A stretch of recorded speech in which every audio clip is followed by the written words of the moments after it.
पहलगाम में जो हुआ है उसके गंभीर परिणाम कश्मीरियों को ही भुगतने पड़ेंगे, ये बात तय है।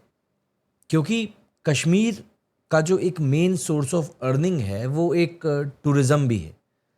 जैसे तैसे आप माने या ना माने, लेकिन मौजूदा सरकार की नीतियों के कारण, कोशिशों के कारण पिछले 4-5 साल में टूरिज्म एक बार फिर से कश्मीर में बढ़ने लगा था। चीज़ें थोड़ी सी नॉर्मेलिटी की तरफ बढ़ने लगी थी, लेकिन जब लोगों को इस तरह की चीज़ों की आदत ही नहीं होती है तब आप कुछ नहीं कर सकते। कश्मीर के पहलगाम में जो घटना हुई है उसके बाद सरकार कुछ करे या ना करे वो एक अलग बात है, लेकिन पब्लिक जिनको कि कश्मीर में टूरिस्ट के तौर पर जाना जाता था वो एक बार फिर से ठिठक जाएंगे कश्मीर जाने में। और इसका प्रमाण मिलने लगा है कि जिस तरीके से कैंसिलेशंस की परिस्थिति और ज़्यादा गंभीर होने लगी है। दरअसल जम्मू कश्मीर के मशहूर पर्यटन स्थल पहलगाम में जो इंसिडेंट हुआ है उसने पूरे देश को कहीं ना कहीं झकझोर के रख दिया है और सोचने पर मजबूर कर दिया है कि आखिर एक इंसान की जान की कीमत क्या है। इस खूबसूरत और शांत टूरिस्ट डेस्टिनेशन में मंगलवार को जिस तरह से हमला हुआ उसमें 25 से भी ज़्यादा लोगों ने अपनी जान गंवा दी। मारे गए लोगों में ज़्यादातर पर्यटक थे जो कि अपने परिवार के साथ यहाँ पर छुट्टियां मनाने के लिए आए थे। उन्होंने सोचा भी नहीं होगा कि कुछ ही घंटों की खुशियां लेने वो जिस जगह पर जा रहे हैं वहां से वो या तो वापस ही नहीं आएंगे या फिर जिंदगी भर का गम लेकर आएंगे। यह हमला ऐसे समय में हुआ जब घाटी में हालात सामान्य थे और टूरिज्म इंडस्ट्री एक बार फिर से रफ्तार पकड़ चुकी थी। होटल फुल थे, डल लेक पर शिकारे गुलजार थे, टैक्सियां लाइन में खड़ी थीं और एयरपोर्ट से लेकर पहलगाम तक हर जगह पर्यटकों की चहल पहल दिखाई दे रही थी। लेकिन इस घटना ने एक बार फिर से कश्मीर की वादियों में डर और सन्नाटा फैला दिया है। सवाल खड़ा कर दिया है कि क्या एक बार फिर से पलायन देखने के लिए मिलेगा। पिछले कुछ सालों में जम्मू कश्मीर के टूरिज्म सेक्टर में एक बड़ा उछाल देखने को मिला था। 2019 में आर्टिकल 370 हटने के बाद से घाटी में अस्थिरता का माहौल था। फिर कोविड ने जैसे सब कुछ ही रोक दिया, लेकिन 2021 से हालात थोड़े से बहाल होना शुरू हुए, सुधरना शुरू हुए। जम्मू कश्मीर टूरिज्म विभाग के आंकड़ों के मुताबिक 2021 में कुल 1,13,00,000 लोग यहां पहुंचे थे। 2022 में यह आंकड़ा बढ़कर 1,88,00,000 हुआ।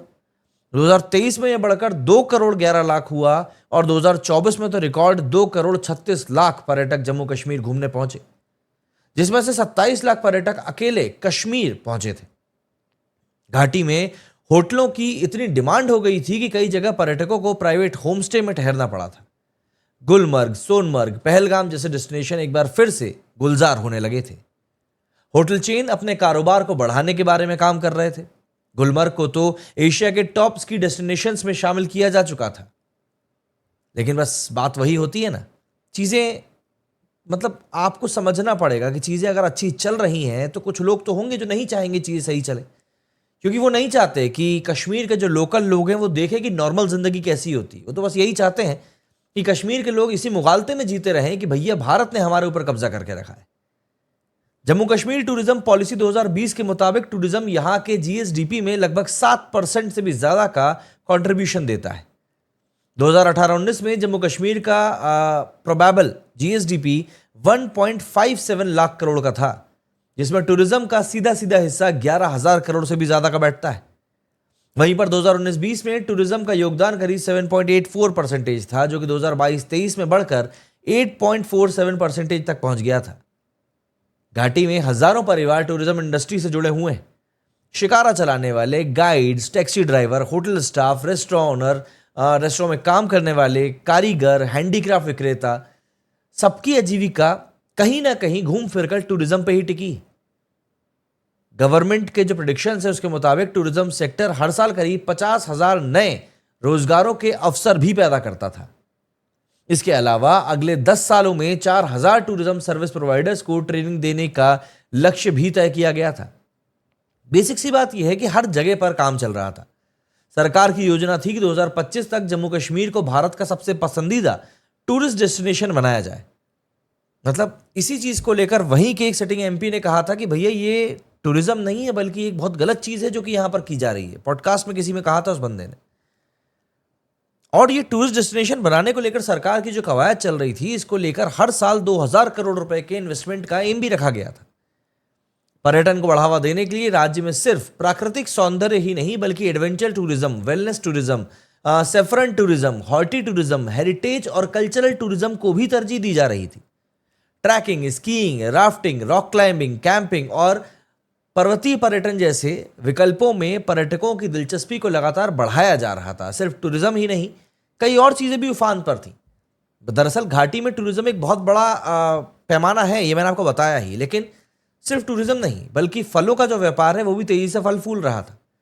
खासकर कि सोपोर की फल मंडी, जिसे कि दिल्ली की आजादपुर मंडी के बाद एशिया की दूसरी सबसे बड़ी फल मंडी बताया जाता है, वहां 2024 में सालाना टर्नओवर 7,000 करोड़ तक पहुंच गया था। कुपवाड़ा, बांदीपोरा, बारामूला और बड़गाम जैसे जिलों में हजारों किसान और मजदूर इस मंडी से जुड़े हुए हैं, जिसकी पूरी रोजी रोटी इन मौसमी व्यापारों पर ही टिकी रहती है। कश्मीर धीरे धीरे ही सही लेकिन एक नई पहचान की ओर बढ़ रहा था। घाटी को सिर्फ हिंसा और संघर्ष से जोड़कर देखने की सोच कहीं ना कहीं बदल रही थी, एक बदलाव आ रहा था। देश विदेश के पर्यटक यहां फिर से आने लगे थे। लेकिन अब जो ये पहलगाम में इंसिडेंट हुआ है, इस हमले के बाद एक बार फिर से घाटी को वही पुराना खौफ याद आ गया है। सैकड़ों लोग जो कश्मीर जाने का प्लान बना रहे थे वो अब अपना मन बदल रहे हैं। केंद्र सरकार और जम्मू कश्मीर सरकार ने हमले की निंदा करते हुए ये कहा है कि दोषियों को बख्शा नहीं जाएगा। सुरक्षा भी बढ़ा दी गई है और हालात को संभालने की पूरी कोशिश की जा रही है। लेकिन लोगों के अंदर, आम जन के अंदर जो अब डर बैठ गया है, उसको दूर करना अभी तो मुश्किल है। यह हमला सिर्फ 28 लोगों पर नहीं बल्कि पूरे देश पर हुआ है और कहीं ना कहीं उन कश्मीरियों पर भी हुआ है जो जाने अनजाने में ये समझ नहीं पा रहे हैं कि इस इंसिडेंट का कितना बुरा असर कश्मीर और उनकी जेब पर पड़ेगा। वो लोग जो कश्मीर के रहने वाले हैं और टूरिज्म सेक्टर के सहारे अपना घर चलाते हैं, उनके घरों के चूल्हे जलना मुश्किल हो जाएंगे। लोग वहां नहीं जाएंगे तो उनका रोजगार भी जाएगा और सैकड़ों परिवारों पर इसका असर सीधे तौर पर पड़ेगा। आने वाले समय में इसका सीधा सीधा असर देखने के लिए जरूर मिलेगा। घूमने जाने वाले लोगों का क्या है, वो कश्मीर नहीं जाएंगे, कहीं और चले जाएंगे। बर्फ तो उनको मनाली में भी मिल जाएगा, भले ही उतना सीनिक ना मिले, लेकिन ठीक है, जान गंवाने से तो बेहतर ही होगा।